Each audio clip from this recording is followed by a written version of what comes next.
Right now, my shorts coaching is $1,000 a session, but I recorded my last one so you could see exactly what I do to help my clients go viral so you could do the same for yourself. Why would he do that? Won't he lose money? No, I won't, because people don't pay me for my tactics, they pay me for my brain, which means there's no reason to gatekeep how I do any of this. But I did edit the session down just a bit to the points that appeal to all niches, not just the guy that I was coaching. But if at any point you feel like what I'm saying doesn't apply to you, then just skip to the next part. Don't leave the video.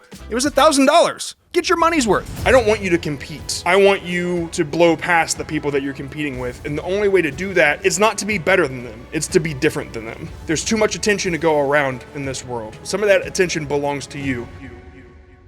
Let's go ahead and jump into your content first. If you just got your first gaming PC, save this video because this will help you out. The first thing that I notice, and you do it a lot, is you put a call to action in the beginning. Yeah, that's more for TikTok. If they listen to you, they're gonna go and save it, and then they're not gonna hear what you're saying. Yeah. If they don't listen to you and then they just keep watching, they forget by the end. So whatever call to action you wanna do, I would recommend putting it at the end. You can't save a video in YouTube anyway. But there are other call to actions that would make this stronger on YouTube, more than just like, subscribe, that sort of thing, which we'll cover here in a bit. Real quick, not a sponsorship. I'm picking 3 numbers, okay? One under 100, one under 1,000, one under 10,000. I'm not sure if I'm pointing at them correctly, but comment your subscriber number. The closest to these numbers, I'm going to reply with a personalized channel audit for you with advice tailored to your shorts. You don't even have to subscribe, honestly. If you win, you'll see my reply in your notifications. If you just got your first gaming PC, it's aimed at a very particular type of person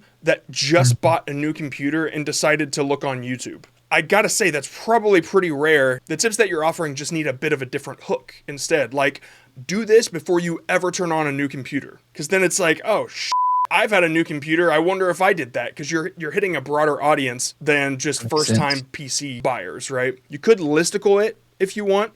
3 things you need to do before you ever turn on a new computer. 3 things that are vital, which is like, oh, okay, that's a little more serious. We all have computers and we might get a new one at some point. So if you ever get a new computer, do this first. And then you could go with, whenever you get a new PC, don't screw this up.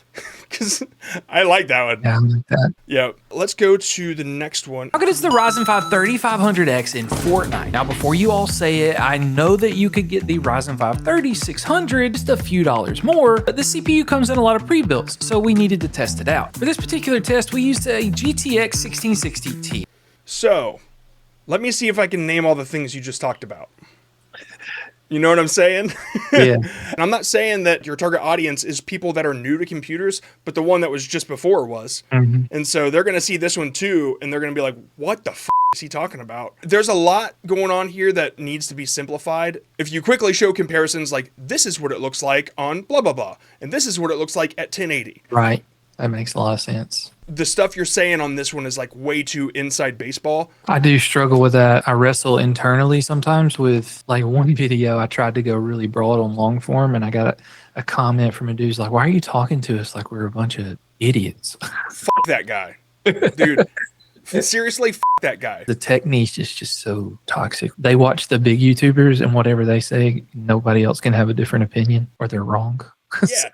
One thing I tell people to look at is look how many likes you got. Do the ratio, hate comments to likes. Because people that have better shit to do besides hate commenting on stuff, they just like and move on, right? People like us. Unless something has seriously impacted me or made me think, wow, I don't comment. I don't have the time to do it. That dude's probably got something going on in his life that really makes him need the control of commenting on somebody's YouTube. If you're still using one of these basic surge protectors to protect your precious gaming PC, throw that thing away as fast as possible and save this video, because those... All right, so that was a mouthful for a hook, and you didn't even tell us why. I don't know you. Why would I even trust that you're saying anything of value? The reasoning needs to be more immediate, and so these surge protectors are frying PCs. Whoa, what the hell? I need to know more about that. A lot of people get confused about starting with a bold statement because they think it's a payoff. It's different in this niche, especially. You got to let them know, hey, some shit's fucked up. Listen to me and I'll tell you about it.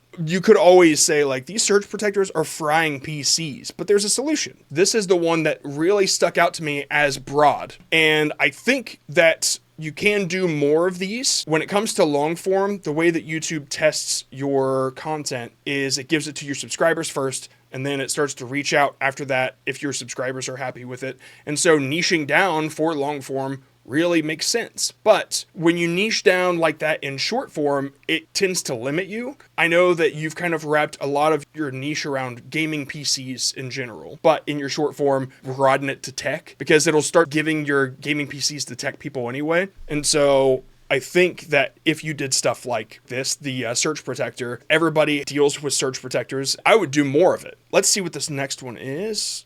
Okay, the $80 IEMs. These IEMs cost $80. Is it worth it or am I getting ripped off? These are the EW300 IEMs. Apparently they're made with love, but they're also on the B Media recommendation list. Also just a very premium feeling design in your hands at first impressions. They also come with a fancy case and some different size ear tips. Got another braided cable. Yeah, so I think ear tips was the first clue. If I wasn't a musician before, I might not have known until you said ear tips. Yeah.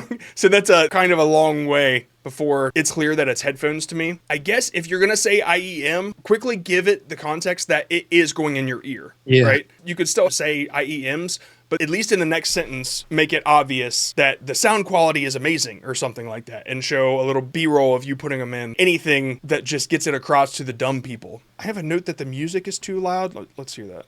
They have all the different size tips. I could find a tip that I actually really... Yeah, if the music comes down like 10 dB, you should be fine. I usually leave my voice at like 0, and then my music is negative 24 to negative 30 in between that peak range. But I always go and listen to my phone just to make sure I can hear it. That's just a way to A/B test it. I need to listen to it on my phone more, because everything sounds so much louder on these than it does on a phone, or lower. Sometimes I think... Oh, you're mixing on in-ear monitors. Yeah. Yeah, dude, that's why.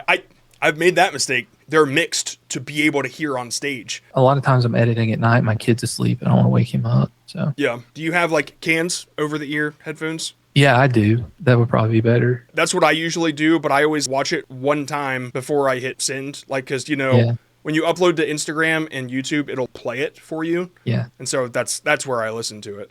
And then I'll just cancel it if it sounds like shit.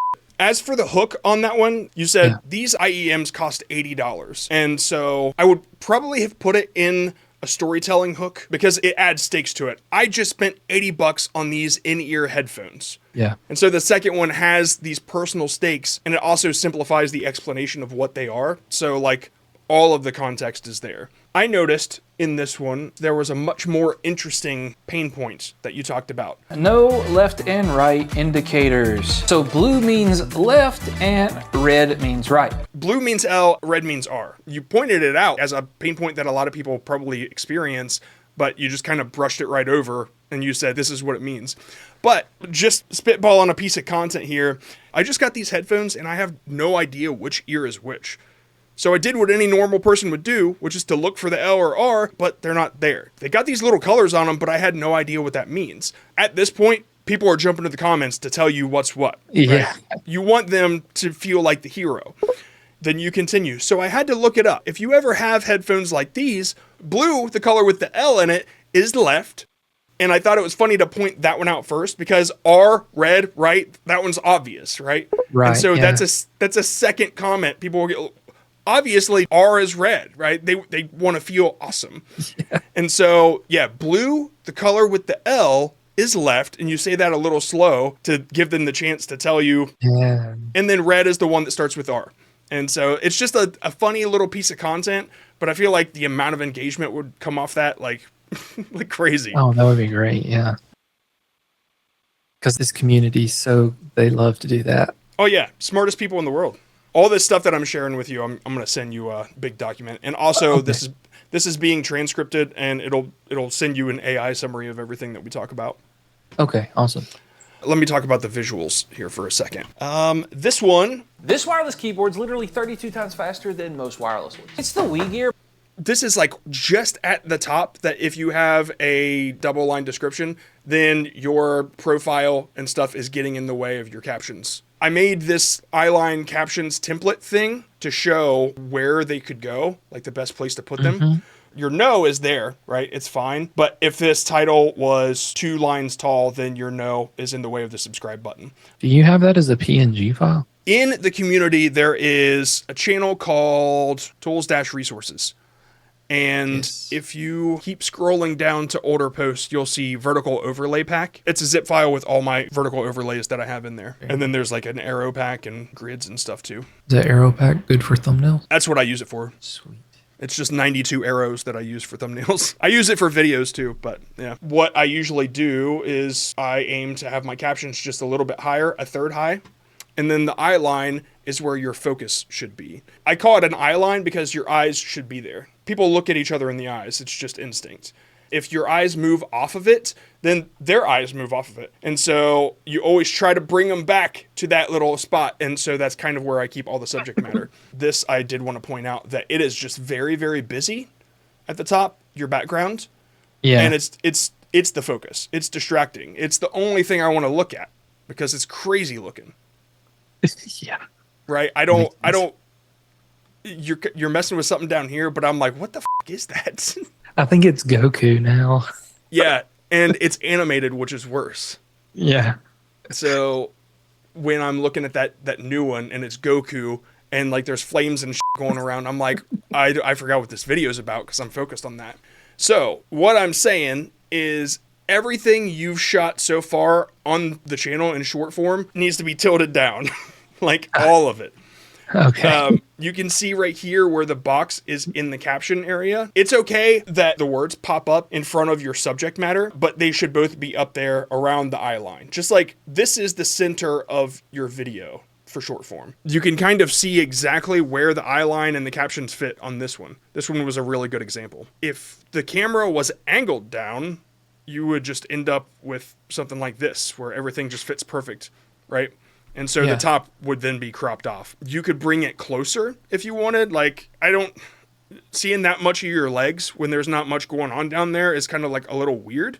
So alternatively, if I were to do that with this camera, well, a vertical camera, then I personally would push it further back to where the desk creates negative space on the bottom. And then if you angle it down even further, that brings you up higher, then you can actually put the captions over the desk area. Try it and send it and say, hey, how does this look or whatever. Your formats. Okay. POVs for the products, and you do talking heads sitting at your chair, like talking sideways. There's another couple that I find really beneficial in this space. One is the green screen. And like, this is going to take you no time at all to do. I have an Elgato green screen somewhere. This is the green screen effect. So, just using it in my... So you use the green screen on your phone and you take whatever picture and then you talk about whatever news or hot take you have or product review if you're like not getting paid for it, right? Because they probably wouldn't accept this. But dude, these blow the fuck up all the time and it's just so simple. And the benefit is you get there first. Yeah. And so if you've got your finger on the pulse of something that you think you could nail out, this works. Right? And it builds your credibility. If you see the opportunity, jump on it. I know for sure Instagram gives you the option to do it. And that's the one I know how to use, but I know TikTok does too. But Instagram doesn't watermark your shit. So like this company is selling PCs with no RAM in it because they can't afford it and it's bullshit. So that just seems like the perfect moment where I don't think anybody I don't know if anybody made a short on that. It's a news story I found today. So yeah, I saw the tweet because I'm on Twitter a lot, so I see stuff like that before it gets made into videos. So this would be a way for me to get it first. Also, like if there's an update that fucks something up on PC that you don't want people to do, update alert. And if that takes off, then you double down on it and you do other update alerts. Yeah. That's a pretty solid format. I just see it working all the time and it's so simple. Yeah. And so these aren't ones that like will get millions of views, but it'll definitely build your audience. Okay, here's a half and half. I see this one done all the time, and I would think this angle, if you just raise your camera up a little bit more, it feels so much more professional to me. Even in your talking heads, when you're looking to the left, if it's possible, if you can just bring it up just a little bit more. Like my camera is like, I guess it's hairline height, right? Or bandana height. And so, like, it's just slightly above my eyes. And so This one is a little more above, but it also works really well because you're on the bottom half of the screen. And so, yeah, it kind of works for the same type of content. The half and half is just as easy to do. You just record yourself, put you on the bottom. Yeah. I took that from somebody else. I just put you in there. Yeah, I've seen a lot of people do this. Yeah. Yep. This guy. Callaway does a lot of those too. Yeah. Callaway's all over it. On his tech channel that he does. And Callaway's a good one to look for topics and ideation. Like what can you add to the conversation? You know what I mean? And then you just do the same thing, but like put your spin on it. So that's definitely something to jump on. I totally forgot that Callaway had a tech channel. So that brings me to the visual hooks. One guy that I found, Ben Johnson. I love his stuff. Have you ever seen a light like this before? It's really... What I like about it is when he walks in, there's social proof. It's a visual credibility factor. People that are new to all this stuff, they see, wow, this guy, he knows his shit. Look at that area, right? It's the same reason that I have the plaques behind me. Most of the stuff that he did early on that really started to blow up is he would start at the door and walk into his studio. That was a really good format too. Like a still shot while you do a bunch of shit. I don't really know if that would fit for you though, but it's just cool. Just him walking up to stuff. It seems like a visual hook that catches on. I also liked this, but I kind of only liked the thumbnail of it where he's holding the lens up. And it gave me the idea. The idea is if you're a streamer, you're going to want to try these filters. Just like if you want to be a content creator, that was your hook for that one. And so if you're a streamer, you're going to want to try these filters. You say it as you're putting a lens over the camera. You're like holding it. And it's a still shot and you just keep switching the lenses as you talk about what they do. This one adds a halo effect, and then this one adds bokeh, and then this one removes the reflection from your glasses. And like you can spin it like this and then like see how it gets rid of the reflection and the oil on my face. People want to see the Swiss Army knife effect. That's where you take whatever product and you just show back to back all of its functionality, all the cool fucking things that it can do. And I have an example of that. Whoever is sponsoring you, I think would love this. If they have a product that makes sense, he just keeps taking off the things and trying them on, trying new ones on. And then he goes over to the XLRs and plugs it in. It's a POV that he's holding the product in front of the whole time. And so when I saw that you already did the POV format, just consider whatever product has multiple functionalities like this, just showcasing it. This was a huge outlier for him. I know it got more than 100,000 views, but I can't remember exactly what the view count was. I mean, it's got 36K likes. It's probably a pretty good video. A couple of visual hooks I came up with for IEMs. Do you have AirPods? Oh, yeah. I got a bunch of those laying around. Do you have like an old one, an old case or whatever? Oh, yeah. Okay. Would you be willing to smack it and destroy it? Oh, heck yeah. Yeah, I've got like the Gen 1 somewhere. What I would do, I'd turn your phone upside down. So the wide angle lens is closest to the table and you'll flip it in the edit, but you set it down and you have it centered on the iPods, AirPods. Yeah. Yeah. And like you can smack them off the table and slam the product down instead. And that's a hell of a hook. And then of course, if you want to do the POV version, it's you looking down at the AirPods and then suddenly a hammer comes down and hits them. Oh yeah. And like, dude, those are two visual hooks that I think I'm in, right? I got to see what the hell this is about. So I got those for you. Brand name just sent me the coolest blank. Like just, these are like the easier ones, right? The idea for that, the higher angle pointing down that I said earlier, that I said looked really good, but instead you start it with a box. And when somebody brings in a box in a shot, I want to know what the fuck is in that box. And I'm not leaving until I know. And so you set down, so Sony just overnighted me this package, or Sony just sent me this. Actually, I like that. Sony just sent me this, or whoever brand. And then you start to tell a story about why as you're opening it. And like you're doing two things at once. And I got the pictures here. I'll show you. Yeah, so if you want to do the sitting down version, I got a stand up one too. Except you don't look very happy in that one. Sorry, it doesn't even look like you. So yeah, Sony just sent me this and you start to open the box. As you're cutting, and I've done this before, as you're cutting, I kind of go slow until I nail the line. And so a lot of it is pretending unless it's a close-up on the box itself, right? Yeah. So, and sometimes if I fuck up the line, but I've already cut it, I'll like put it back and make it look like I'm cutting it back open. Because you'll have cuts in the footage. Like, it's not like they're going to sit through the entire opening process and then you pull it out and talk about it. Sorry, I'm just unloading a shitload of ideas on you first, and then I'm going to tell you how I got to them. There's like 3 types of hooks. You got the visual, audio, and text. The audio version, you don't do any of these, and I don't know what the details would be, but I'll give you some examples. I built over 1,000 gaming PCs, and this is the one tip, tool, or product I never forget, or I always use, something like that. I've gotten over 350 million views. These are the top 3 things I always do in every video, like that sort of thing. After X number of years, like after 3 years of testing different product, here are 3 that I would never buy again. If you're heavy on the social proof immediately, people will trust you more. I think it's really important that people trust you. People want you to give your hot takes, and you don't do it enough. You just kind of say, this makes this good, and this makes this good. But you never tell me, like, this thing fucking sucks, and this is the one you want to get. Like, find something to stand on, right? Because that's what people want from you. Yeah, I don't do that very much, if at all. In this space, I think honesty is what builds a brand, whereas just making money, I think, makes you just another tech guy, right? And so when you look at somebody like Marques Brownlee, people trust him because he's built this fucking crazy reputation over the years. If you asked him his opinion on something, he wouldn't be afraid to give it. That said, a fucking awesome hook would be, Marques Brownlee said this was the best phone, here's why he's wrong. I don't know, everybody has an opinion, and it's not bad that you have an opinion. Since we're talking on the hooks thing, let me pitch you some sponsor stuff, because I wrote a bunch of ideas for sponsor hooks. Since you do a lot of audio, there's got to be one microphone or transmitter or something out there that will let you do this creatively. But I wouldn't waste this on somebody that won't give you a lot of money for it, okay? So, the idea is, how far can this wireless mic transmit audio? And you leave it plugged into a little speaker or something in your studio, and you have the mic, and you fucking leave.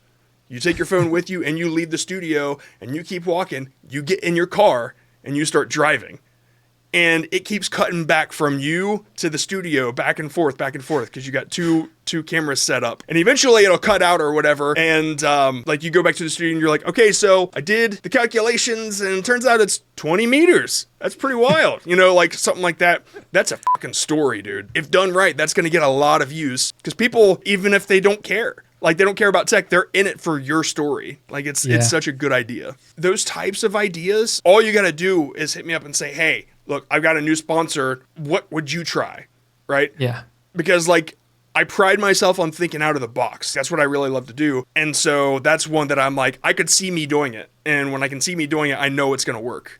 That one's going to work. So, and honestly, if you're not getting any crazy big offers or whatever, do it for the one that will let you, and then use it as the standard for like, this is the kind of shit I do. Right? And then you can show it to all your other sponsors.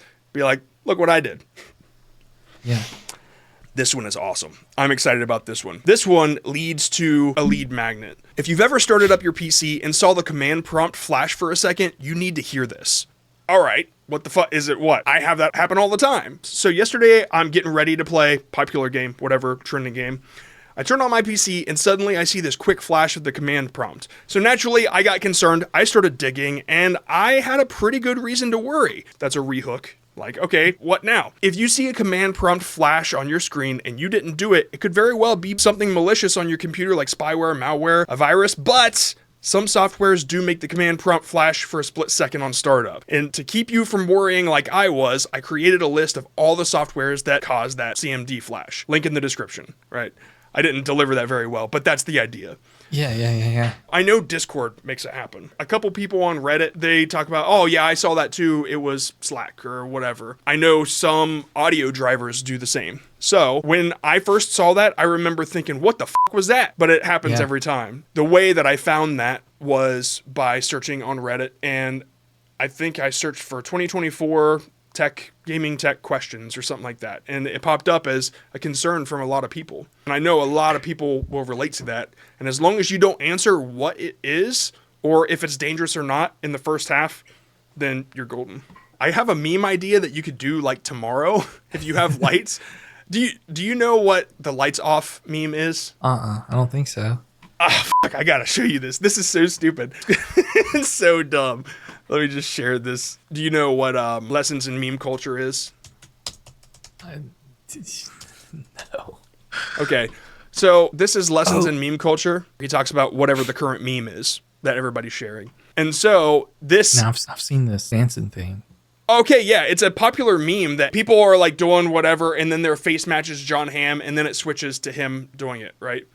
Yeah, I've seen a bunch of videos. I didn't know that's what it was. Oh, this one's probably going to do it. Yeah. The idea here is, by the way, I love the song. It just fucking rocks. I don't know what the deal is, but it always ends with John Hamm doing his dance. And so if you had a sponsorship that had something to do with lighting, I would love the delivery of the line, I wonder what happens when you turn the lights off, and then you do it and it switches to that meme immediately. Ah, man, it's such a golden opportunity. I just don't know if it would work for you if you have a product like that. This is my RGB lighting set, and it looks amazing when on, but watch what happens when I turn the lights off. Bam. Dude, that's so good. Dude, I really think that's a million views short. Like, that is so fucking crazy.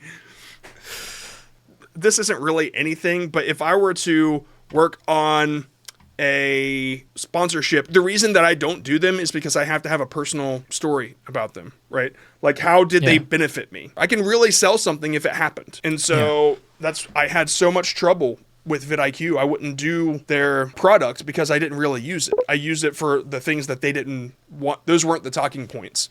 And so it was tough because it's like, I'm not saying it's bad or anything, but I don't, it's not something I use. And so if at any point one of the products did benefit you, then finding the epiphany, like the major struggle that you overcame that makes people care so much more. So when you see a viral format that works, that you can do, you take a common pain point that your target audience feels, which I have a list of yours we'll talk about here in a second.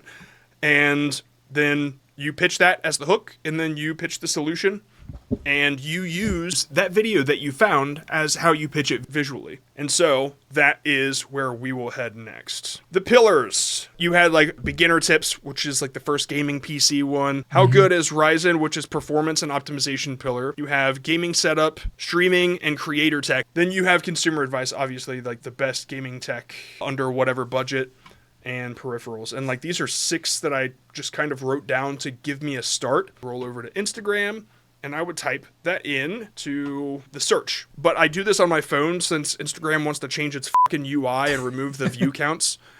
And I would find whatever ones really stuck out to me. High numbers. You want millions of views if you can, or high 100,000. And then you think, how can I make this better? How could I pitch my product in that way? Even if it's not a tech product, which is why you look for neighbor niches too. Sure, you can look for the exact topic, see what other people do your version of it. Or you could keep the topic in mind and go search for, let's see here, photography. A photographer pitching a product, or a filmmaker, they pitch products. Like, ask yourself what kind of niches reviews sponsored products like mine, right? And the sponsored products you do are small, handheld, they're tech products. And so what other types of niches do that sort of thing, but aren't gaming tech? And so when I go and I look for best camera lens, then we can see what their hook was, how they visually show it, how they pitch it. That's really, really clean.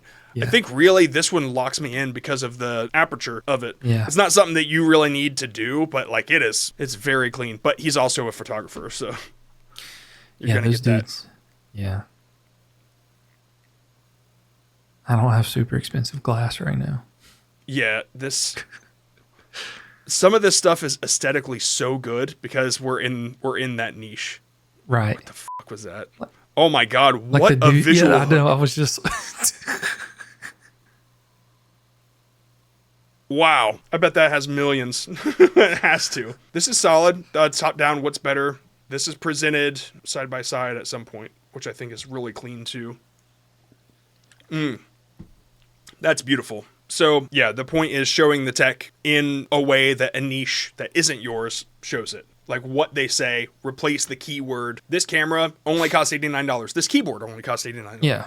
You get the idea. Is Instagram the best place to do that? I think so. Honestly, okay. There's other ways to get to topics and everything, but to look for hooks, and that's visual, audio, and a lot of them do text hooks. Yeah. I picked two of the hardest fucking niches to mimic for that one. Try to think about other types of niches. I know you talked about doing Pokemon cards. Pokemon, yeah. So you can pick the formats that you have and write down what other niches have this type of format and like dissect what makes the format itself. So what other niches open something like packages, boxes, etc. And then you can kind of like see what they do, right? So that's Pokemon, and then like mystery box. I know that that's a fucking niche. Oh yeah, in itself. Those are always crazy though. So if we go to like mystery box, I don't know what that's gonna pop up, but I am curious.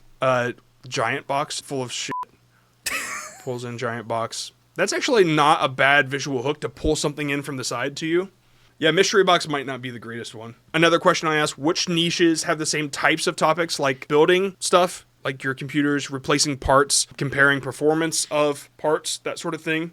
Another thing that I've wanted to do, but I've done it very poorly on shorts, is like doing people's setups for them and finding like storytelling. So like home renovations and that sort of thing. One of my best viewed long form videos is when I did this room in here. It got 75,000 long form views, but I have not been able to tell that story very successfully on shorts to get views. When you do these setups, what's like the first tough, difficult thing that you can think of that what went wrong?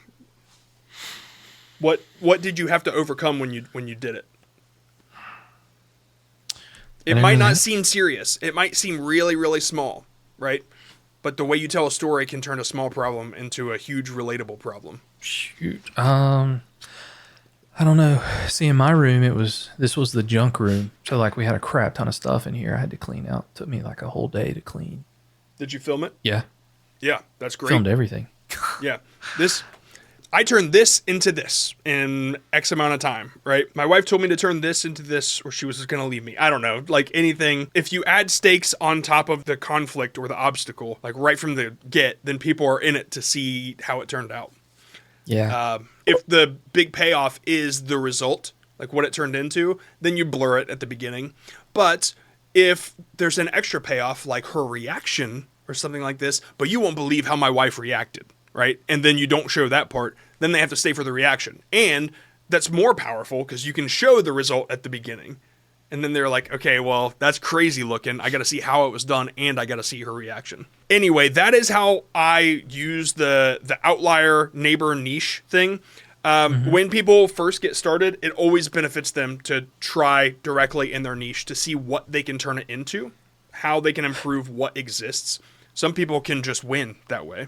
Like, oh, these guys kind of suck at this. And so I'll show you a couple examples. I went through Instagram over the past week and just kind of saved everything that I thought would work well for you. Okay. So here is my tech formats folder.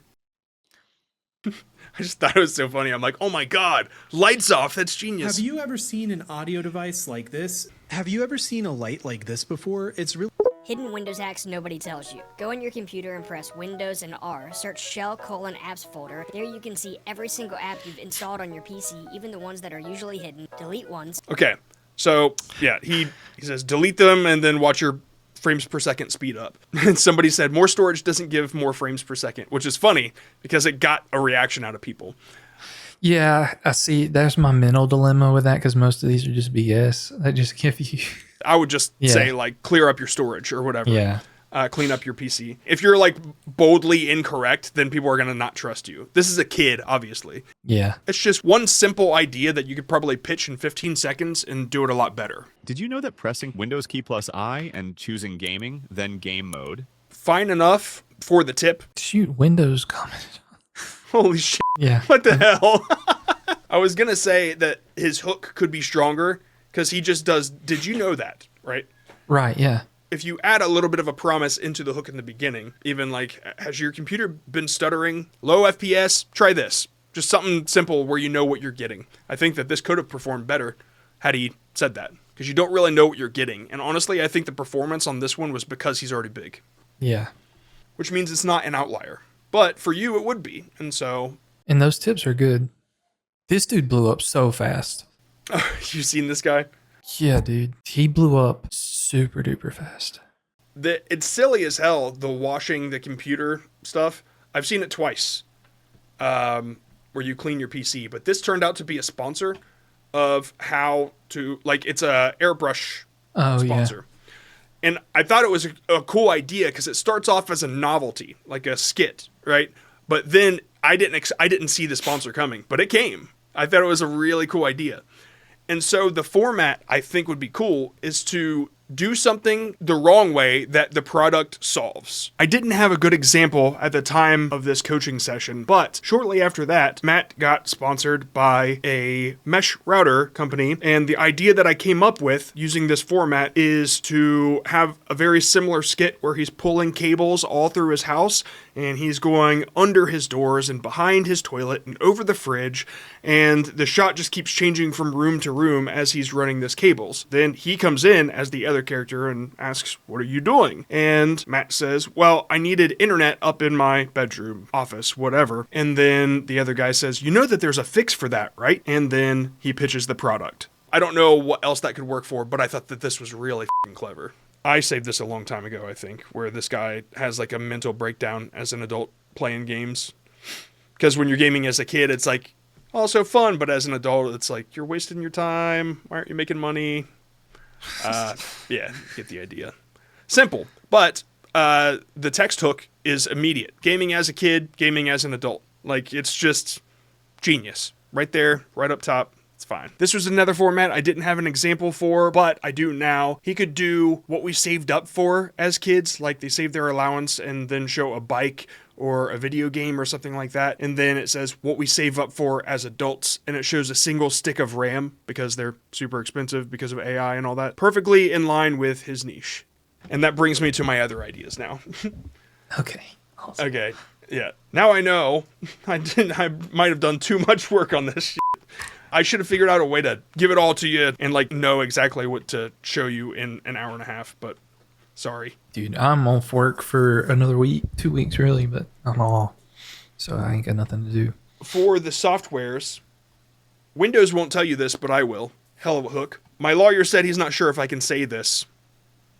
I don't think I've heard that, right? But No. like, if there's a software that speeds things up by getting rid of Windows bloatware, but you're not allowed to get rid of it, that's an example. Windows wants this spyware on your shit, and they don't want you to tell people to turn it off. That's like the angle. Yeah. There's a, oh yeah. I thought of about 2 or 3 things right there that I could do with those hooks. Okay, this all comes with a common enemy, right? Your target audience, you got to think of 2 things: their pain points and their common enemy. And so their enemies would be Windows, Mac, PlayStation, Sony, Nintendo, Microsoft, Xbox. Linux maybe. I don't know if that's a thing. Mobile gaming, that's another one. People fucking hate that shit. When I have a common enemy, then I can easily place them in these niches and templates that I find, right? These outliers. Here's what PlayStation just said about new gaming PCs. You won't believe what PlayStation just said about PC gamers. Something like that. Yeah. That's pretty good. Here's what Windows said about the RAM situation. Windows hates this gaming PC software. Windows wants your money, which is why they hate this. I like that one. And that makes a lot of sense if it was Adobe, because like there's free software that replaces Photoshop. Yeah. And so, yeah. Their pain points are pretty simple. I didn't write many down, but like expensive RAM, expensive PC parts, viruses, lagging. Is your blank lagging? Here's a little trick enemy doesn't want you to know. Yeah. One more thing, and then I'll let you go. You know where to find formats, you know where to find hooks, and now we're going to do ideas, which the ideas can obviously come from Instagram, but they can also come from Reddit. At the top, there's this little button that says ask. Yeah. What are the most common problems PC gamers deal with in 2025? And then it'll search all the Reddit posts and come up with like a nice solid summary for you. And then you can start hitting those. Oh my God. I didn't know Reddit had this.